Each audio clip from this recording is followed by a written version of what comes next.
बहने कैमरा चल रहा है, बहने बहने कैमरा चल रहा है, बहने बहने कैमरा चल रहा है। देखो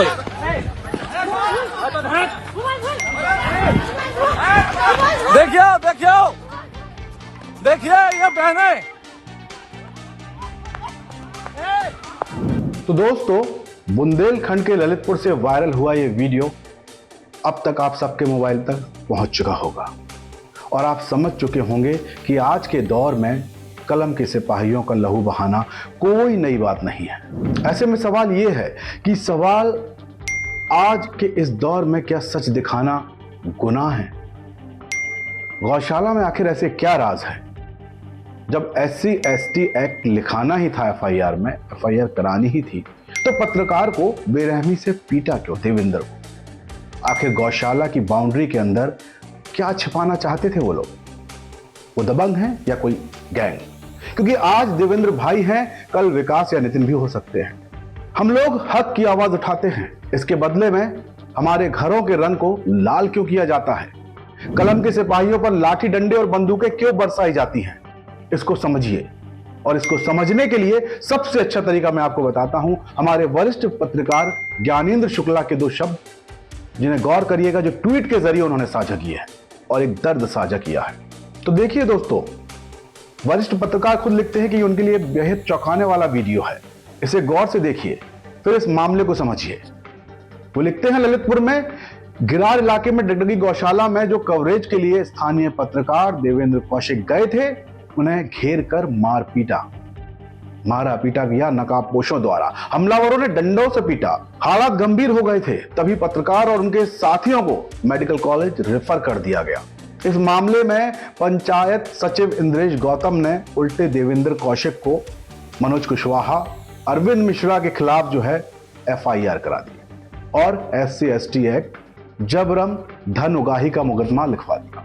गंभीर आरोप है ये कि गौशालों की देखरेख का जिम्मा संभालने वाले दबंग गांव की गरीब दलित महिलाओं को नौकरी पर रखते थे और अपने विरोधियों या शिकायतकर्ताओं पर इनके जरिए छेड़छाड़, दुष्कर्म जैसे प्रयास जो हैं और SC/ST एक्ट जो है उसका सहारा लेकर उन पर मुकदमा लिखवाते थे। ये हमारे वरिष्ठ पत्रकार बता रहे हैं।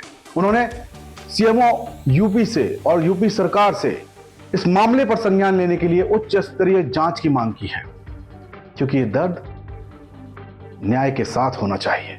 वरिष्ठ पत्रकार ज्ञानेंद्र शुक्ला के नपे तुले शब्दों पर गौर करिए और समझिए कि कैसे डगडगी गौशाला कांड में साजिश की बू आ रही है। ये पूरा एक गैंग है जो सच दिखाने से रोकना चाहता था पत्रकार देवेंद्र कौशिक को, क्योंकि अगर कुछ गलत नहीं था तो किसकी हिम्मत है कि डरा धमका कर योगी सरकार में किसी से वसूली कर सके, बाबा बुलडोजर की सरकार में। दरअसल सच तो यह है कि ललितपुर की गौशाला में गौवंश की दुर्दशा दिखाना आज इतना बड़ा गुनाह बन चुका है कि पत्रकार देवेंद्र कौशिक पर SC/ST एक्ट के समेत 8 धाराएं ठोक दी गई हैं। भास्कर ने इसको बड़े लंबे उसमें छापा हुआ है। अभिषेक उपाध्याय जैसे वरिष्ठ पत्रकार इसे ट्वीट कर अपने दर्द को बयां कर रहे हैं। तो ये तो वही बात हो गई ना कि उल्टा चोर कोतवाल को डांटे। हमला भी किया पत्रकार पर, वीडियो भी है, सबूत भी मौजूद है, लेकिन FIR किस पर हुई? पत्रकार पर।